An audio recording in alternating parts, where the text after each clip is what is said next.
Hey everybody, welcome back to the Rebel Chump channel. Today we're gonna take a full look at the Vader's Fold Revn. So sit back and enjoy the video.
And welcome back. So now we're gonna take a closer look on this fantastic saber. We start with the emitter. Installed we have a Sid Bunny blade block. We're gonna remove that shortly, but these are the best blade blocks on the market. So if you're interested in getting a blade block yourself for this awesome Revn, look no further. Sid Bunny blade blocks, fantastic blade blocks. With emitter, as you can see, it's definitely a finger magnet. I tried to clean it up a bit, but fingerprints stick around quite easily on the standard finish. We have a very nice finish, so very nice emitter section, and it allows for a fantastic gripping area in top of the emitter and slightly below that. It's like a very shallow tsuba, and I really enjoyed it. We go to the midsection. Now this of course is the plain finish, so the different elements of the hilt do not really fall that well, or they are not that visible. The different elements of this hilt are less visible, and that's because of the plain standard. All the different intricate design elements are slightly less visible because of the plain non-finish. And when I have weathered the saber, the saber will pop out a lot more. We got a non-lit AV switch. I'm a really big sucker for non-lit AV switches. I just don't like the light up switches. Now one thing you already can see is that is typical with Vader's Fold, and I had that on my wrapped Havoc as well, that had the custom powder coat that you have seen probably in one of my earlier videos. But Vader's Fold, when they assemble these sabers, these empty hilts have a small notch on each end of the AV switch. So there's a notch here, you see, like a squared off notch. I think they use that for let's say a screwdriver, so you can pry in a screwdriver and easily pop out the AV switch if they receive this hilt back for maintenance. But the problem is, let me turn on the saber in mute mode, it actually bleeds light through it, so you can see some bleeding of light through the top here, and the same on the bottom. Maybe a little bit difficult because it's there's daylight surrounding it, but there's light coming here and here out of the control section when the saber's on, and that is a little bit unfortunate because that is noticeable. And I had it on 2 of my 7 Vader's Fold saber I have so far, and a little bit disappointed that this is not filled up. This is probably I need to fill up myself, but it's just it is there, and my OCD will notice that every time I turn on the saber. And then we go to the midsection. We got 3 holes here, 1 for the blade, retention screw for the blade, we got a retention screw for the LED, and we had the tactile switch. This tactile switch is actually quite comfortably sunken, not too deep, still very easy accessible. It's also it feels like a lighter spring underneath that tactile switch because it feels easier to press in. Quite comfortable, good area just directly under the AV switch. So when you turn on the saber, you can also very easily navigate your finger onto the tactile switch. Now then we have the midsection. So you can see all my fingerprints there, but this is just a plain finish. There's nothing onto it, so it's a little bit slippery. But the nice thing is, and none of the other Vader's Fold sabers have that, is that this is a blank canvas saber. So actually I can add a leather wrap myself, because this area is already defined or pre-parked for a leather wrap. So it's very easy to add a leather wrap in this fashion.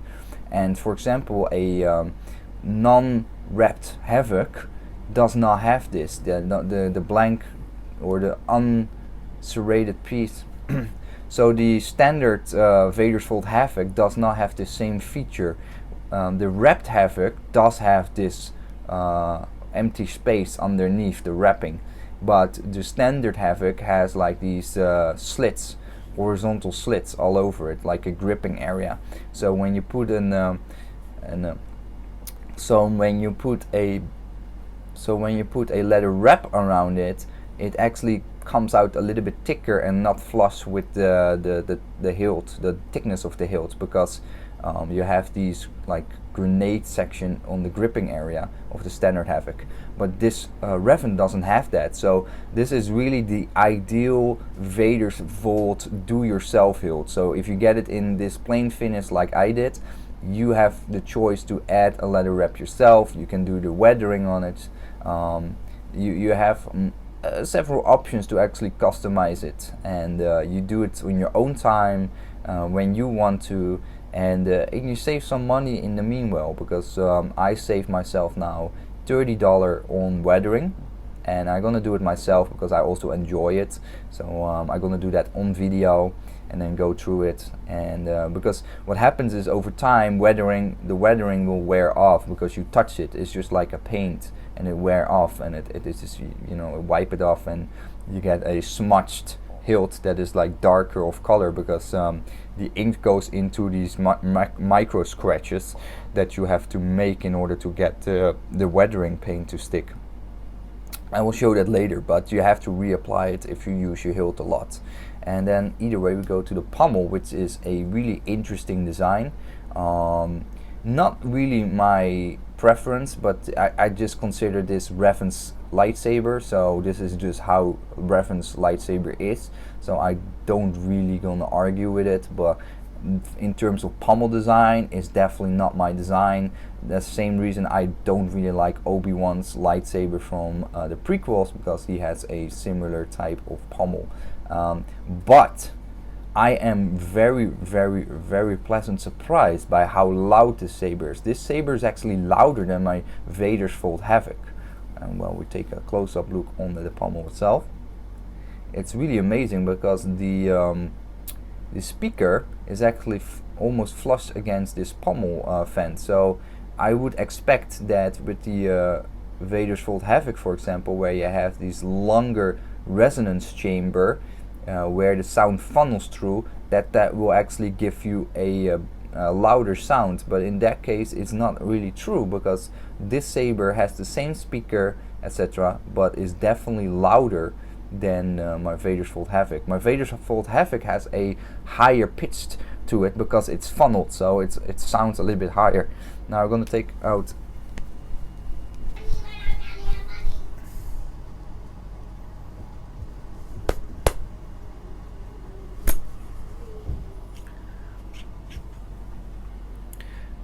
So it took a few shakes, but I got the Delrin chassis here. We're gonna take it out, and then we show you the inside of the hilt. Now this is a new nano So what we see on this Delrin chassis is the new Crystal Shard 4.0. As you can see, it has this like yeah, what is it, electric strip here. It has this electric. So the first thing we notice on this new on this Delrin chassis is the new soundboard. This is the Crystal Shard 4.0. It has a electric strip here. It has electric tape. It has a electric tape strip here. I'm not sure why. So first thing we notice on this Delrin chassis is the new soundboard. This is the Crystal Shard 4.0. It has this electrical tape strip here. I'm not entirely sure for what it is, but of course, like normally with Vader's Vault, you see a very clean solder joints. It has a 4 GB memory card. This soundboard can load up to 6 sound banks. Specification of the soundboard will come here, so you can check it out. It has the 18650 battery, and let's see if we can see the inside. Twisted wires. No, I cannot show you the inside because this is how far the Delrin chassis reaches. And just going to put it nicely back in her little house. Just like that.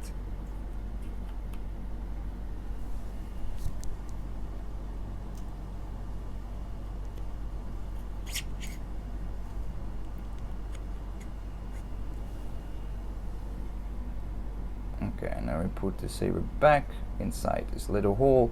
Then we put the and we're gonna put the pommel back. Now you can see the nice threads on the pommel. So it's a nice secure fit. The gunk you see on the threads, that black stuff, is actually a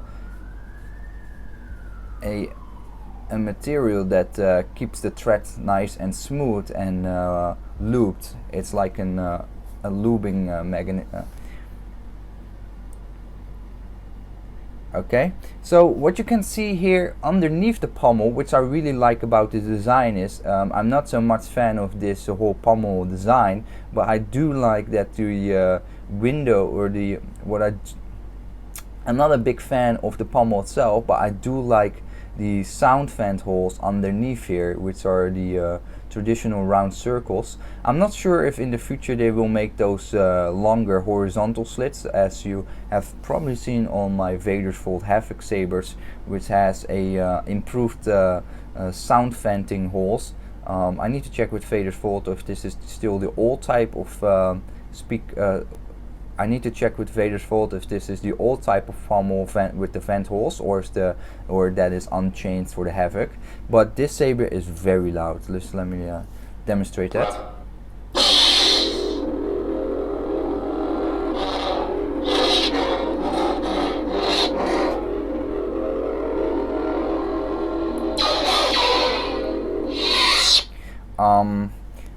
So as you can hear, it's super loud. It's definitely slightly louder than the Havoc, and I think this might be one of the loudest sabers that Vader's Vault has for the combat class.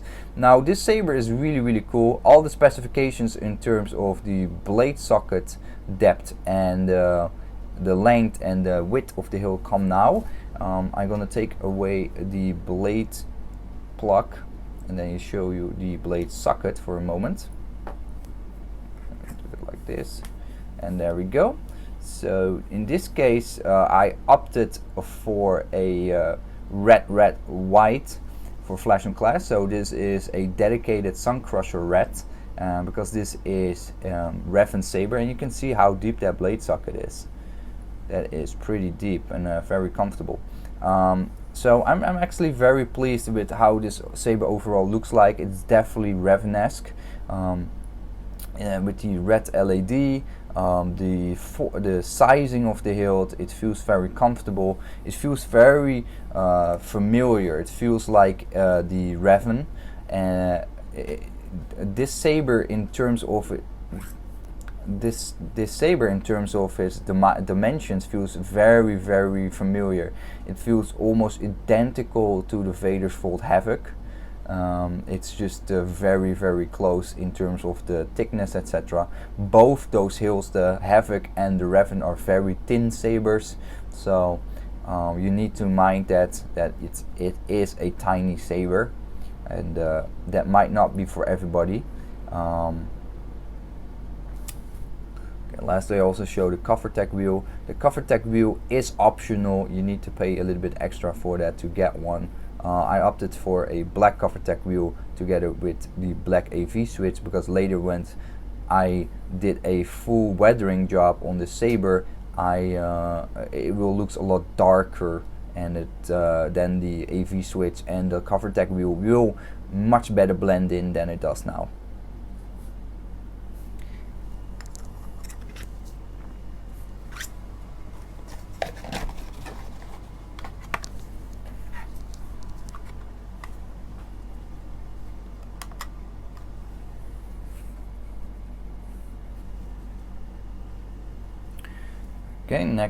Next what we're gonna do is measure this saber up. Next what we're gonna do is weight the saber and see how much she weighs. Okay, well, don't move. Don't move. She doesn't want to stay still. Whoa, whoa, no.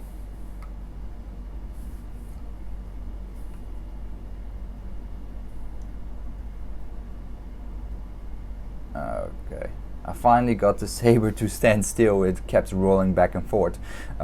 This saber weighs 322 gram, so 23 gram. That is without the blade block, without a blade, but with a Delrin chassis, a soundboard, a CoverTech wheel, AV switch, and LED. Very light saber. 323 gram is very, very light, and that's something that's really noticeable when you do spinning, and then the power of a lighter saber comes out, because it's so much smoother to spin a lighter saber versus a heavier hilt. And of course it also have influence on what blade length and what type of blade you use, the weight of the blade, but in general this is just a very, very, very good weight. Vader's Vault really outdid them. It's a really, really well balanced saber, and I absolutely love it. So next what we're gonna do is do a comparison, and then we go to the verdict of the saber.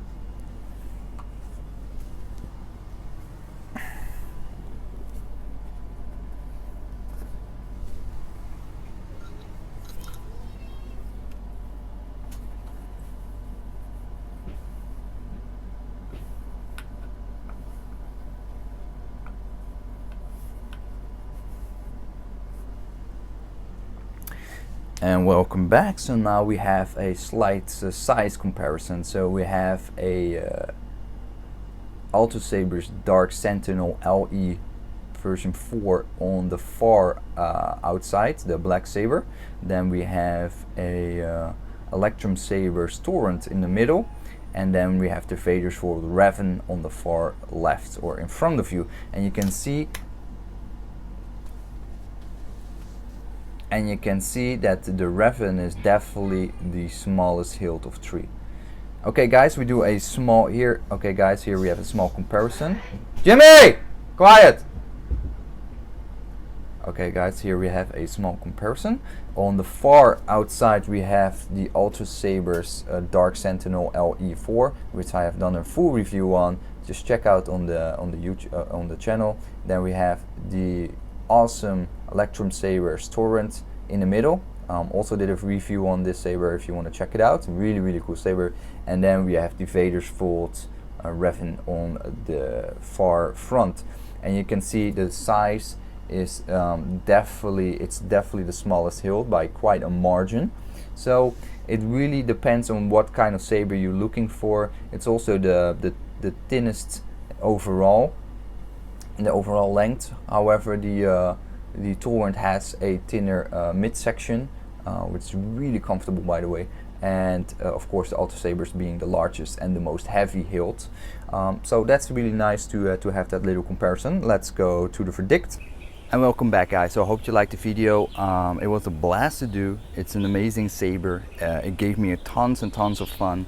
it's actually really cool that this saber is based off of the now not canon Dark Revn lightsaber. So this is one of the two lightsabers that he would carry around, and I have to say it's really nice. It's well crafted. It has a very nice profile in the hands. It's quite thin. It's overall very well made. The hilt, no sharp edges, good for spinning, good for dueling. It's a good two-hander. This part here lends itself as a good tsuba, so you have a good grip and you remain a good grip on the hilt whenever you play with it. And overall, I have to say I'm really pleased with it. The auxiliary button is in the right position compared to the power button, so it's really nicely balanced overall. And this thing is also super loud. The pommel design, the actual speaker is very close to the pommel, but it's vented outwards because of the holes and the way the pommel is designed. It's super loud. It's the loudest Vader Fold saber that I've handled so far, so I'm really pleased with it. And I hope you liked the video. Please make sure to subscribe and like the video. Stay around because every Saturday we have a custom saber review, as you know. And thank you for watching. And as always, stay scummy. Please subscribe for more weekly videos. Follow us on Twitter, Facebook and Instagram. Sponsor the channel at our Patreon page. Stay scummy.